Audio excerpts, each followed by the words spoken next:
Ny mety ho toetry ny andro any an-dranomasina ny alakamisy 4 jolay 2024 amin'ny 9 maraina hatramin'ny zoma 5 jolay 2024 amin'ny 9 maraina.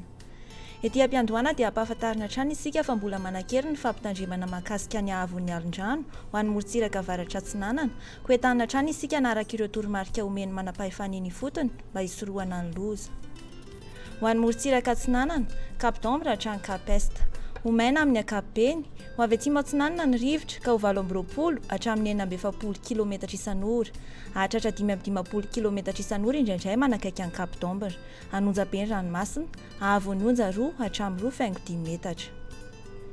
Cap Est hatrany Mahanoro, anorana amin'ny tsitokotoko, ho avy atsimo na atsimo Atsinanana ny rivotra ka ho 9 hatramin'ny 20 km isan'ora, anonja be ny ranomasina, ahavon'ny onja 2,3 hatramin'ny 2,7 metatra. Mahanoro hatrany Taolagnaro, anorana amin'ny tsitokotoko, iovaova ny rivotra ny avaratra Farafangana ka ho 7 hatramin'ny 9 km isan'ora, ho avy avaratra Atsinanana ny ankafa ka ho 7 hatramin'ny 20 km isan'ora, hahatratra 7 km isan'ora indraindray, anonja be ny ranomasina, ahavon'ny onja 2,3 hatramin'ny 2 metatra. Taolagnaro hatrany Cap Sainte-Marie, andrahoana amin'ny tsitokotoko na hibalika ny masoandro, ho avy avaratra Atsinanana ny rivotra manakaiky any Taolagnaro ka ho 7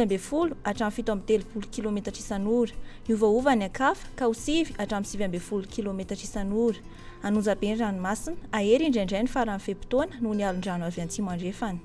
ahavon'ny onja 2,5 hatramin'ny 2,10 metatra. Ho an'ny morontsiraka andrefana, Cap Sainte-Marie hatrany Cap Saint-Vincent, hibalika ny masoandro, ho avy atsimo andrefana amin'ny ankapobeny ny rivotra ka ho 7 hatramin'ny 20 km isan'ora, anonja be ny ranomasina, ahavon'ny onja 2,5 hatramin'ny 2,10 metatra, hisy alin-drano avy atsimo andrefana ny amin'ny faran'ny fe-potoana.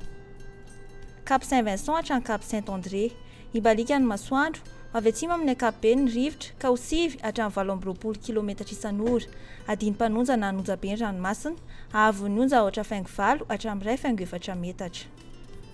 Cap Saint-André hatrany Analalava, hibalika ny masoandro, ho avy atsimo Atsinanana ny rivotra ka ho 7 hatramin'ny 20 km isan'ora ny maraina, hahatratra 17 km isan'ora indraindray eo anelanelan'ny Mahajanga sy Analalava, ho avy atsimo andrefana ny tolakandro ka ho 7 hatramin'ny 12 km isan'ora, adiny-panonja ny ranomasina, ahavon'ny onja latsaky ny 2 metatra.